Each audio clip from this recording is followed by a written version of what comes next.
ناظرین، میں ہوں ظہیر الدین بابر۔ ملکی سیاسی تاریخ کے 70 سالہ دور کا اگر ہم تائرانہ جائزہ لیں تو اس میں ہمیں ڈیل نظر آتی ہے، مکہ نظر آتا ہے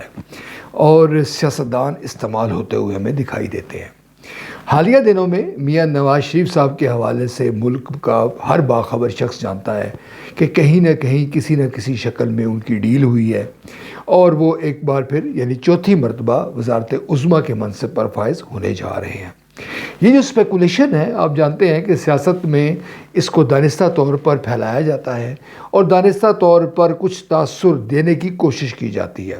مسلم لیگ نون یہی کوشش کر رہی ہے اور نون لیگ کے جو بعض رہنما ہیں وہ ان کا ہدف جو ہے وہ بڑا ہدف پنجاب ہے کہ پنجاب میں مسلم لیگ نون ایک بار پھر نہ صرف کھوئی ہوئی قوت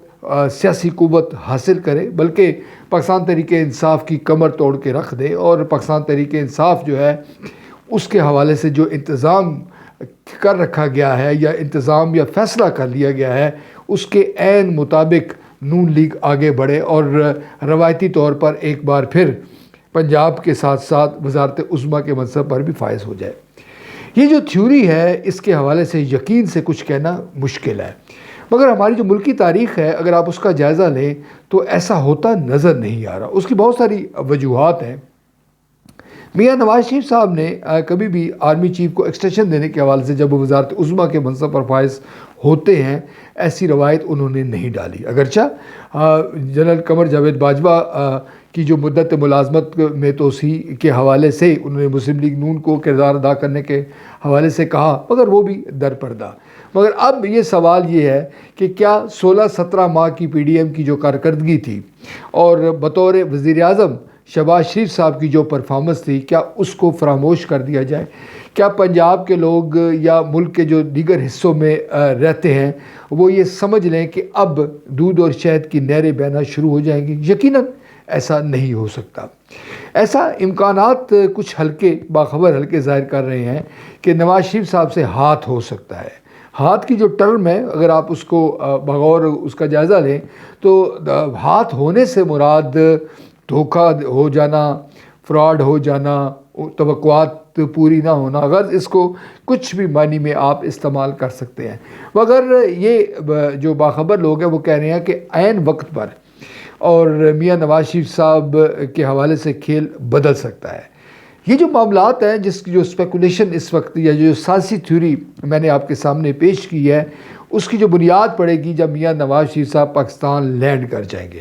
جب وہ وطن واپس آئیں گے تو اصل کھیل پھر شروع ہوگا اور جو قواعد و ضوابط ہیں اس کے تحت معاملات آگے بڑھیں گے۔ ایک بات تو یقینی طور پر طے ہے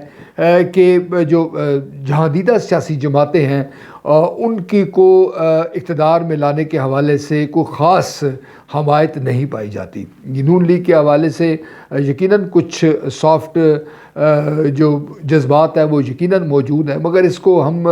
یہ کہہ کر یقین نہیں کر سکتے کہ ہماری جو تاریخ ہے اس میں اس سے الٹ ہوتا نظر آیا ہے۔ نواز شریف صاحب کو مسلم لیگ نون کو یقینی طور پر اس قسم کے حالات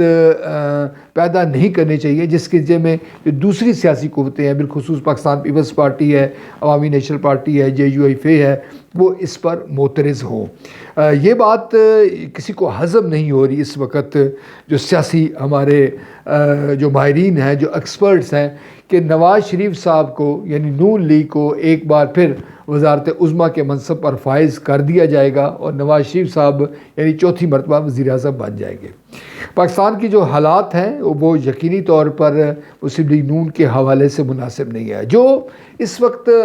منصوبہ ہے، جو خبریں سامنے آئی ہیں ہمارے پاس ذرائع سے، ان کا یہ کہنا ہے کہ کھچڑی بنے گی، یعنی کہ جو آئندہ پارلیمنٹ آپ کو نظر آئے گی اس میں آپ کو کسی بھی سیاسی جماعت کی واضح اکثریت نظر نہیں آئے گی اور ہو سکتا ہے کہ کوئی ایسی شخصیت بلوچستان کے بڑے صوبے کو احساس محرومی انورٹڈ کاماز میں ختم کرنے کے لیے بلوچستان سے کسی شخص کو وزیر اعظم بنا دیا جائے اور باقی جو لوگ ہیں وہ ہاتھ ملتے رہ جائیں۔ بلاول بھٹو زرداری یقیناً اس کھیل میں شامل ہیں۔ آصف علی زرداری اس وقت بھی مینوورنگ کر رہے ہیں اور ان کے بھی روابط ہیں۔ ان روابط کا نتیجہ کچھ نکلے گا یا نہیں نکلے گا یہ کہنا کچھ مشکل ہے، مگر میاں نواز شریف صاحب کے وزارت عظمیٰ